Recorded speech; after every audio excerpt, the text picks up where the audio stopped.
우리가 많이 들은 예화 중에 그런 내용이 있습니다. 어떤 여자 집사님 남편이 술을 너무 많이 드시는 거예요.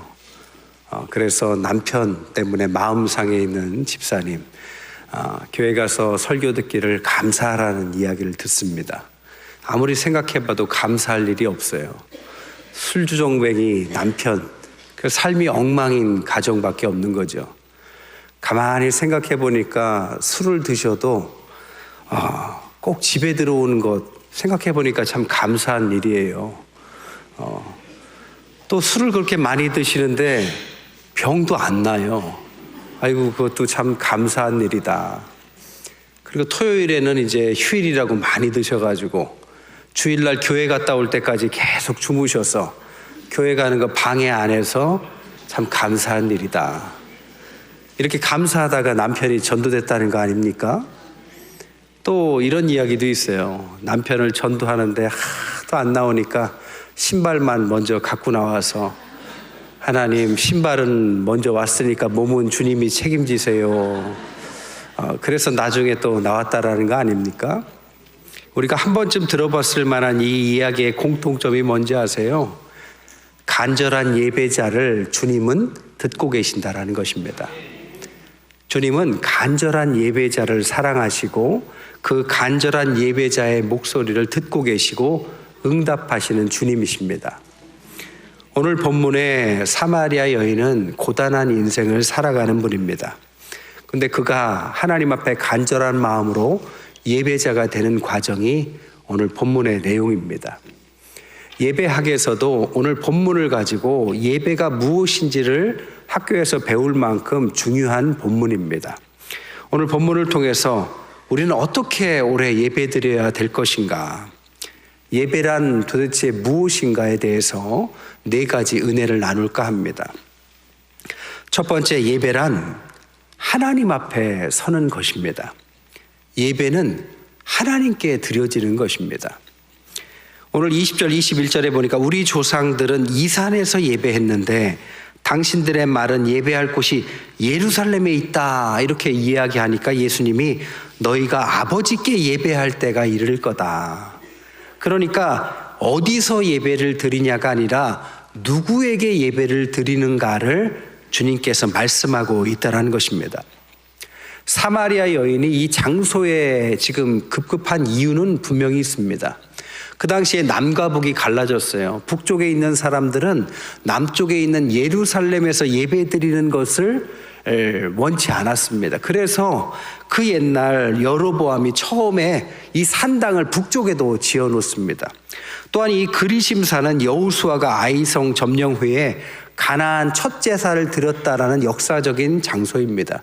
그러니까 북쪽 사람들은 북쪽에서 드려야 되고 남쪽 사람들은 남쪽에서 드려야 된다, 이런 주장들을 가지고 예배처 논쟁이 있었습니다.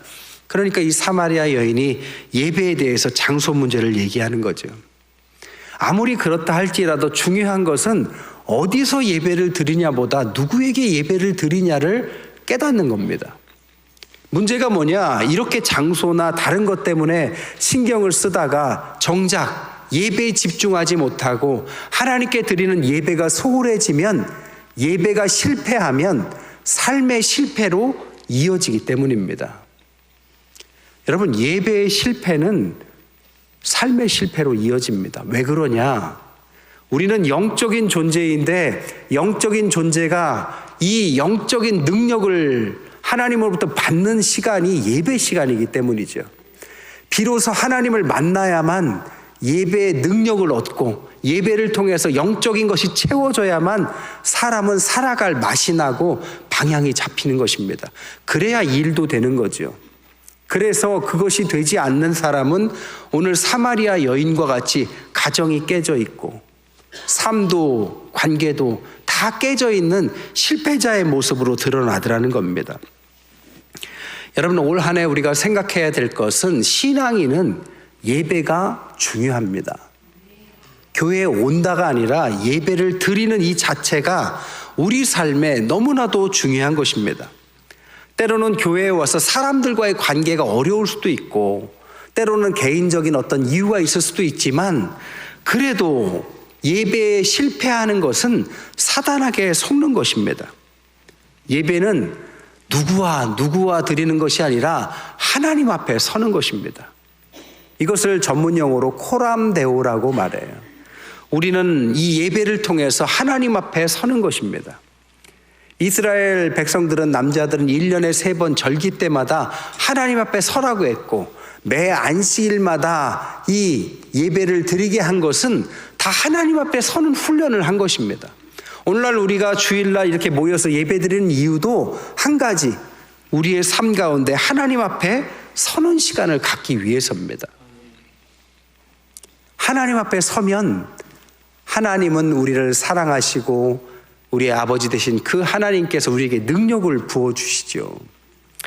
초대교회는 그래서 능력이 있었습니다. 사도행전 2장 46절 47절에 보니까 날마다 마음을 같이하여 성전에 모이기를 힘쓰고 집에서 떡을 떼고 기쁨과 순전한 마음으로 음식을 먹고 하나님을 찬미하고 또 온 백성에게 칭송을 받으니 주께서 구원받는 사람을 날마다 더하게 하시리라. 모이기만 힘써도 힘을 주시더라는 겁니다. 그래서 숫자적으로나 모든 것이 부흥하게 된 거죠. 반면에 말세에는 그 반대가 되는 거죠. 히브리서 10장 25절에 보니까 모이기를 패하는 어떤 사람들의 습관과 같이 하지 말고 오직 권하여서 그날에 가까움이 볼수록 더욱 어떻게 하자? 모이기를 힘쓰자. 말세는 모이기를 힘쓰지 않습니다. 코로나 이후와 전과 대부분의 교회들이 모이는 숫자가 굉장히 줄었습니다. 왜 그럴까요? 말세이기 때문이죠. 모이기를 힘쓰지 않습니다. 사실 생각해 보면 주일 예배가 11시인 게 참 애매한 시간이에요. 예배 드리고 밥 먹고 하면 하루가 다 가요. 어디 가지도 못합니다. 또 수요 예배는 어떻습니까? 딱 수요일 중간에 딱 걸쳐 있어서 3박 4일 어디도 못 가요. 굉장히 마음에 걸려요. 새벽 예배를 드리는데 시간이 5시 15분은 뭡니까? 굉장히 졸리고 요즘같이 겨울일 때는 해가 짧아서 정말 칠흑같이 어둡습니다. 굉장히 졸리고 피곤하고 쉬고 싶은 시간. 말 그대로 예배는 애매한 날, 애매한 시간, 편안하고 싶은, 드리고 싶지 않은 걸림돌이 있을 수도 있죠. 하지만 하나님께서 약속하신 건 뭐냐? 하나님께 듣기 위해서 시간을 내놓는 사람들을 빈손으로 돌려보내지 않는다는 것입니다. 성경에 보면 에디오피아 내시가 그렇죠. 멀리서 예배를 위해서 멀리서 찾아오고 성경도 모르고 하나님도 모르고 메시아도 모르는 그에게 하나님께서 빌립이라는 사도를 보내셔서 그에게 세례받게 하시고 성경도 풀어주시고 나중에 돌아가서 그 나라를 복음화시켜서 오늘날까지 아프리카 국가 중에서도 가장 큰 기독교 국가이자 식민지를 단 한 번도 겪지 않은 나라가 이 나라입니다. 한 명의 예배자를 하나님은 기억하고 계시는 거죠. 이렇듯 예배란 하나님 앞에 서는 아주 중요한 시간입니다. 두 번째, 예배란 익숙한 것들과의 결별을 하는 시간입니다. 예배는 얻기만 하는 것이 아니라 버리기도 해야 합니다. 21절에 보니까 예수께서 이르시되 여자여 내 말을 믿으라. 이 산에서도 말고 예루살렘에서도 말고.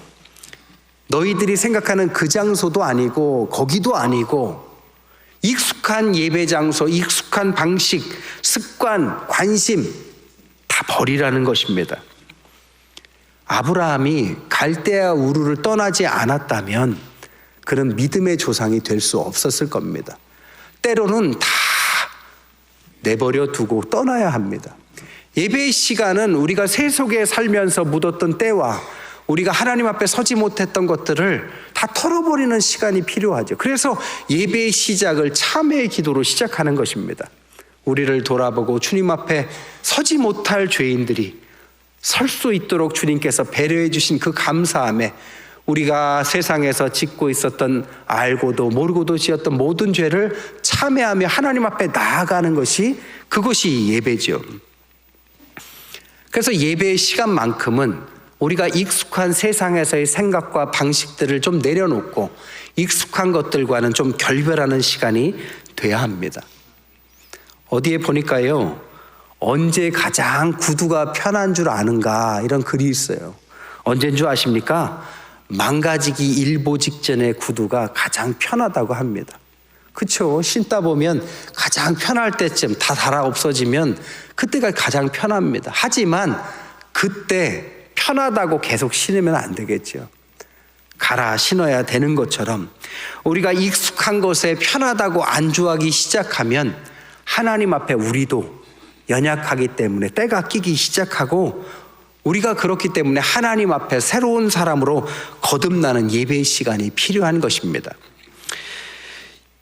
구본영 씨가 쓴 익숙한 것들과의 결별이라는 책에 보면 익숙한 것들과 결별하면 새로운 세계가 열린다라는 글이 있습니다.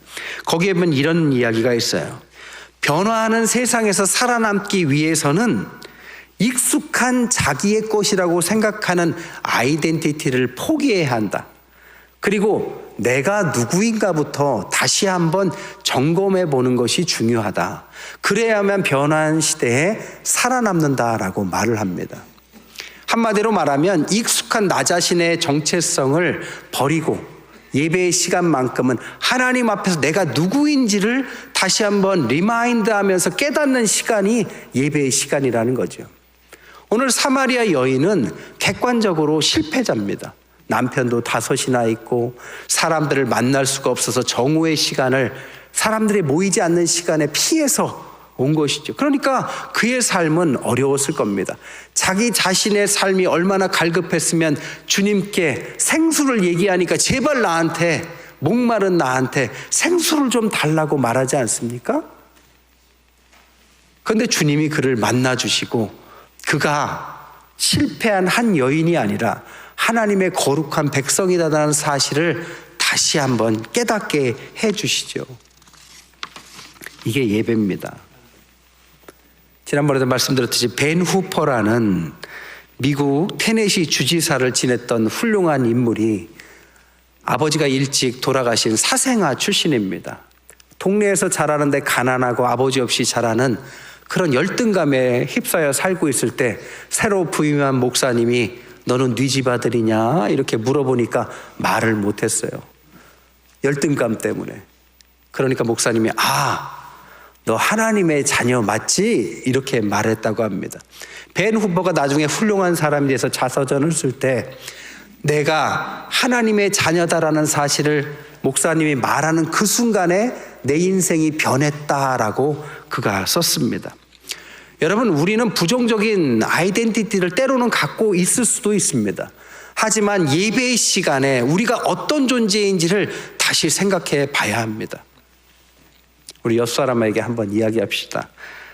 당신은 하나님의 사랑받는 자녀입니다.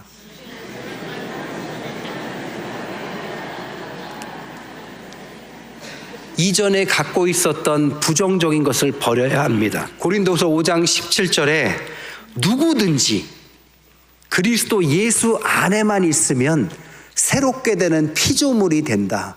이전 것은 지나갔으니 봐라, 새 사람이 됐다라고 분명히 말씀하셨습니다. 이게 예배 시간입니다. 세 번째 예배는 무엇이냐? 두 마음을 품지 않는 것입니다. 예배는 오직 하나님께만 집중하는 시간입니다. 23절에 보니까 아버지께 참되게 예배하는 자들은 영과 진리로 예배할 때가 오나니 곧 언제라? 이때라. 은혜 받을 때가 언젠가가 아니라 지금 바로 이때다 이렇게 말합니다. 이 사마리아 여인이 뭔가를 착각하고 있어요. 이 북쪽의 사마리아라는 곳에 대한 부정적 이미지 때문에 이 수가라는 땅이 얼마나 역사적으로 훌륭한 땅인지를 모르고 있습니다. 여러분, 수가의 땅은 세겜 땅을 말해요. 이 세겜 땅이 얼마나 대단한 땅이냐? 아브라함이 가나안에 와서 첫 제사를 드린 것도 세겜입니다. 이삭이 첫 제사를 드린 것도 이곳입니다. 야곱도 마찬가지예요. 요셉도 애굽에서 죽을 때 유골을 좀 가지고 가달라 하면서 유골을 가져와서 묻은 곳도 이 세겜입니다. 모세가 예배의 첫 명령을 받은 곳도 세겜입니다. 그러니까 이 세겜이란 역사적으로 예배의 기원이 되는 곳이에요. 그러니까 수가성 여인은 예배의 기원이 되는 이 좋은 자리에, 그것도 예배의 중심 되시는 예수님을 만나고 있는 것입니다. 가장 위대한 장소에 가장 위대한 분을 만나고 있음에도 불구하고 지금 자기가 하나님 앞에 서 있다라는 사실을 모르고 있습니다. 왜요? 집중하지 않고 있기 때문이죠. 두 마음을 품고 있기 때문이죠. 바로 지금 여기가 여러분이 은혜 받을 곳입니다. 여기가 바로 주님을 만날 곳이지 자꾸 딴 데 가려고 하고 딴 생각하고 언젠가 미루려고 하지 마십시오. 지금 바로 이때 하나님을 만날 때고 주님이 여러분을 만나 주실 때입니다. 문제가 뭐냐면 그 방해자는 다른 사람이 아니라 나 자신이라는 것입니다. 내가 자꾸 두 마음을 품고 있어요. 마태복음 15장 8절에 보니까 이 백성이 입술로는 나를 공경하되 마음은 내게서 멀다. 몸은 이 자리에 와 있어도 마음이 엉뚱한 곳에 가 있으면 예배에 주님을 만날 수는 없습니다. 예배 시간에 교회까지 와서도 조는 분이 있어요. 어떻게 졸 수가 있어요? 핸드폰을 보면서 뭐가 그렇게 급한지 그렇게 꺼놓으라고 해도 그렇게 울리기를 반복하고요. 주보를 주면 그거를 꼭 그 시간에 봐야 할까요? 또 거기에 맞춰서 그림을 그리는 분들도 있어요. 게다가 이 시간에, 이 좋은 시간에 성경 읽는 분도 있어요. 아니, 평소에는 잘 읽지도 않으시면서 꼭 이 시간에 그렇게 잘 읽으시나 모르겠습니다. 이게 왜 그럴까요? 예배에 집중하지 못하기 때문이죠. 이유가 뭐냐? 고린도후서 4장 4절에 그 중에 이 세상의 신이 믿지 아니하는 자들의 마음을 혼미케 해서 그리스도 영광의 복음의 광채가 비추지 못하게 하기 때문입니다. 한마디로 여러분들의 마음을 흐트러뜨리는 어떤 존재가 있다는 겁니다. 그 존재는 사단인데 그 존재가 어떻게 하느냐? 혼미케 한대. 혼미하다는 원어가 눈을 멀게 한다는 뜻입니다. 한마디로 앞에 놓고도 그 좋은 거를 모른다라는 거예요. 어디 보니까 재밌는 통계가 있어요. 보사드라는 분이 5,000명의 기혼자들을 조사해 보니까 이 결혼한 배우자를 만난 곳이 자기가 사는 곳에서 5블록 안에서 만날 확률이 30%더라는 겁니다. 결혼을 준비하시는 분들은 멀리서 찾지 마세요. 가까이 있을 확률이 높습니다. 왜? 가까이 있는데 못 보는 거죠. 오늘 수가성 여인도 가장 중요한 시기에 가장 중요한 분을 만났는데도 불구하고 그가 누구인지 못 보고 있습니다. 왜? 혼미케 하는 영이 그의 눈을 가렸기 때문이죠. 여러분, 세상에서 하나님을 믿지 않는 사람들을 무신론자라고 합니다. 하지만 하나님을 믿는 사람 중에서도 무신론자가 있어요. 이런 사람을 신학적으로 기능적 무신론자라고 해요. 기능적 무신론자는 뭐냐? 하나님의 존재는 믿습니다. 계신 것 같아요. 하지만 그분이 능력과 섭리로 나를 이끌어 간다는 사실은 안 믿어요. 이것을 기능적 무신론자. 이런 사람은 예배에 집중하지 않습니다. 아니, 집중할 필요가 없는 거죠. 아니, 반대로 하나님께서 내 인생을 이끌어가고 능력이 있는 분이라면 어떻게 예배에 집중하지 않을 수가 있을까요? 그래서 하나님께서 예배를 통해서 이 모든 사람들을 변화시킵니다. 구원은 다른 곳이 아니라 예배 드릴 때 들음에서 오는 것입니다. 사도행전 10장 44절에 베드로가 이 말을 할 때 성령이 말씀을 듣는 누구에게? 모든 사람에게 내렸다. 모든 사람에게 내리는데 그것을 받지 않는 것은 나지 다른 사람이 아닙니다. 그래서 예배 시간에는 두 마음을 품지 말고 하나님께만 집중해라. 세 번째, 하나님의 말씀을 그대로 받고 순종해라. 이것이 예배이다. 여러분, 예배는 다른 것이 아니라 하나님을 채우는 시간입니다. 24절에 보니까 하나님은 영이시니 예배하는 자가 영과 진리로 예배 드릴지니라 이렇게 말씀드렸어요. 영과 진리가 무엇일까요? 좀 풀어서 이야기하면 진리란 지식을 말합니다. 영이란 하나님의 깨우침을 말해요. 그러니까 예배 시간은 영과 진리가 함께 있는 시간입니다. 예를 들자면 제가 앞에서 설교를 해요. 그럼 제 설교를 여러분은 똑같이 들을 겁니다. 이 설교의 내용은 객관적으로 다 들리는 내용이에요. 이것을 진리다라고 말한다면 똑같은 설교를 해도 다르게 받아들여요. 다르게 깨우칩니다. 긴 설교 시간에 어떤 구절, 어떤 말씀이 나에게 콱 와닿는 구절이 사람마다 달라요. 왜 그러냐? 하나님이 여러분에게 깨우치도록 하는 거죠. 이게 영입니다. 한마디로 예배는 영과 진리로 여러분에게 나아갑니다. 그때 여러분이 할 건 뭐냐? 듣고 아멘으로 받으면 되는 거죠. 아무리 하나님께서 여러분에게 은혜를 내려주시고 말씀을 해도 받아들이지 않으면 변화하지 않습니다. 성 빈첸시오의 성수라는 책에 이런 내용이 나와요. 성 빈첸시오에게 부부가 갈등이 많은 그런 여성 성도가 찾아옵니다. 그래서 우리는 부부싸움이 너무 심하다. 어떻게 하면 우리 부부가 제발 좀 안 싸울 수 있을까를 질문을 해요. 그러니까 성 빈첸시오가 가서 우물물을 떠다가 그에게 줄 때 이렇게 거짓말을 합니다. 이것은 성스러운 물이다. 귀하게 생각해라. 그래서 부부싸움을 하려고 남편이 말을 하기 시작하면 이것을 마셔라. 그리고 삼키지 말고 그 사람이 말 끝날 때까지 머물고만 있어라. 그리고 말이 끝나면 삼켜라. 이건 성스럽기 때문에 한 달만 지나면 효과를 볼 거다 했습니다. 한 달이 지나고 찾아왔어요. 진짜 그 성수가 너무 귀한 것 같다. 그거 머물고 그렇게 하니까 우리 부부가 사이가 좋아졌다. 그래서 신비의 성수다라고 말하니까 이 성 빈첸시오가 말하기는 이것은 신비의 성수가 아니라 침묵의 신비다라고 말했다고 합니다. 침묵의 힘이죠. 여러분, 모든 종교에는 침묵을 가르칩니다. 불교에도요, 고매한 스님들은 무건수행을 해요. 말을 안 하는 거죠. 카톨릭에서도 침묵 피정이라는 게 있습니다. 말을 안 하는 피정을 말해요. 여러분, 우리도 하나님 앞에 또한 세상에 하고 싶은 말들이 많을 겁니다. 그러나 이제 1월이라면 여러분, 예배를 통해서 하나님 앞에 나아가 보십시오. 그리고 이제는 입을 닫고 하나님이 무슨 말씀을 나에게 하시는지 영과 진리를 받아들여 보십시오. 내가 하고 싶은 말이 많이 있어도 1월이니까 1월만큼이라도 하나님이 나에게 무슨 말씀을 하시는지, 뭘 하기를 원하시는지를 조용히 귀 기울여 보십시오. 그러면 오늘 예배의 능력, 하나님이 우리와 함께 하시면서 변화시키는 그 능력이 여러분에게 임할 줄 믿습니다. 말씀을 정리할게요. 예배를 통해서 우리는 하나님의 자녀가 되는 것입니다.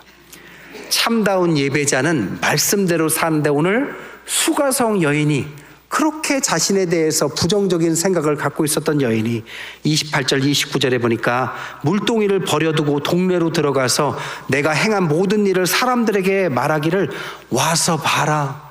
이분이 그리스도가 아니냐 하면서 전도하는 사람으로 바뀌었다는 겁니다.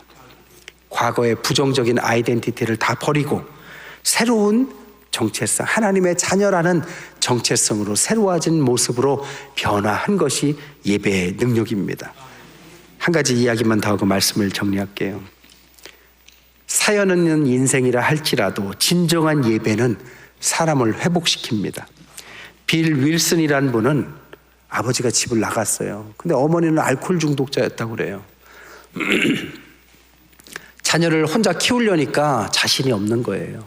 그래서 그 뉴욕에서 큰 대도시에서 아이한테 길거리에 잠깐만 기다려 곧 올게 하고 버려둡니다. 버림받아요. 아이가 그것을 깨달을 나이인데도 불구하고 버려요. 근데 마침 하나님이 누구를 보내셨느냐? 백혈병에 걸려서 시한부 인생을 살고 있는 크리스찬을 한 명 보냅니다. 보내다가 아이가 혼자 있어서 묻고 얘기하다 보니까 버림받은 사실을 깨달아요. 그리고 하나님 앞에 기도합니다. 내가 얼마 남지 않은 인생을 하나님은 가치 있는 일을 하라고 이 아이를 만나게 했나 보다. 그래서 그 아이를 입양합니다. 근데 이 아이가 부모에게 버림받았다라는 부정적 정체성 때문에 방황을 굉장히 합니다. 하지만 그것을 다 사랑으로 받아들여줘요. 근데 이 아이가 집회에 갔다가 어느 날 말씀을 듣고 변화를 일으켜요. 아, 내가 이렇게 살면 안 되겠다. 그리고 나서 새로운 삶을 다짐하고 신학을 공부해서 목회자가 됩니다. 근데 이분이 어떤 사람을 대상으로 목회하느냐?